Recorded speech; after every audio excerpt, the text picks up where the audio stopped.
Bismillahirrahmanirrahim. Assalamualaikum warahmatullahi wabarakatuh.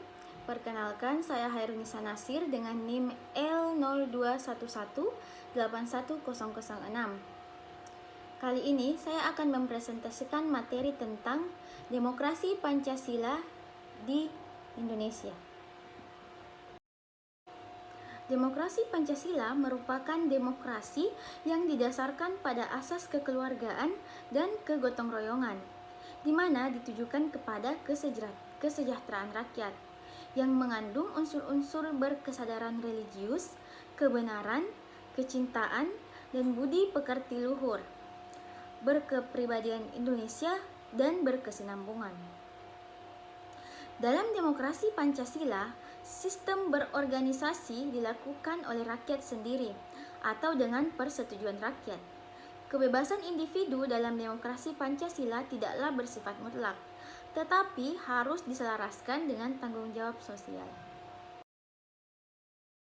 Demokrasi Pancasila pada hakikatnya merupakan norma yang mengatur penyelenggaraan kedaulatan rakyat dan penyelenggaraan pemerintahan negara.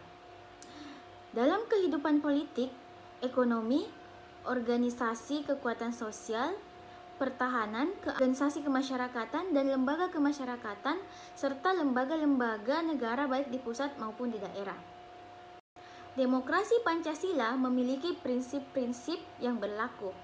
Yang pertama adalah kebebasan atau persamaan, atau sering disebut dengan freedom atau equality.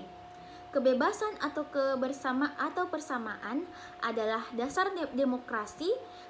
Kebebasan dianggap sebagai sarana mencapai kemajuan dan memberikan hasil maksimal dari usaha orang tanpa pembatasan dari penguasa. Dengan prinsip persamaan, semua orang dianggap sama tanpa adanya pembedaan dan memperoleh akses dan kesempatan bersama untuk mengembangkan diri sesuai dengan potensi yang dimiliki.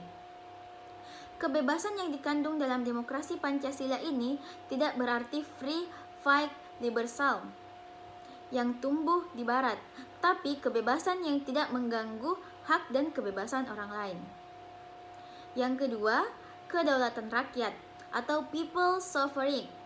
Dengan konsep kedaulatan rakyat, hakikat kebijakan yang dibuat adalah kehendak rakyat dan untuk kepentingan rakyat. Mekanisme semacam ini akan mencapai dua hal.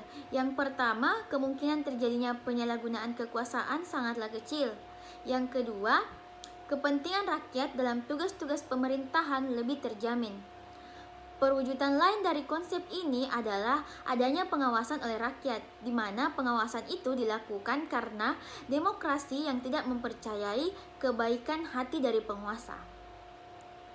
Yang ketiga adalah pemerintahan yang terbuka dan bertanggung jawab yang memiliki prinsip-prinsip, yaitu Dewan Perwakilan Rakyat yang representatif, Badan Kehakiman Peradilan yang bebas dan merdeka, pers yang bebas, prinsip negara hukum, sistem dwipartai atau multipartai, pemilihan umum yang demokratis, prinsip mayoritas, dan jaminan akan hak-hak dasar dan hak-hak minoritas. Pemerintah Indonesia berdasarkan atas demokrasi konstitusional tidak bersifat absolutisme, di mana kekuasaan yang tidak terbatas. Konstitusi ini diartikan dalam arti luas sebagai living konstitusional, baik yang tertulis maupun yang disebut. Pasal 22 ayat 1 Undang-Undang tahun 1945 menyebutkan bahwa pemilihan umum dilaksanakan secara langsung, umum, bebas, rahasia, jujur, dan adil setiap 5 tahun sekali. Ada dua manfaat yang dapat kita dapatkan sekaligus sebagai tujuan atau sasaran langsung yang hendak dicapai dengan pelaksanaan pemilu, yaitu pembentukan atau pemupukan kekuasaan yang otoritas dan mencapai tingkat keterwakilan rakyat atau keterwakilan politik.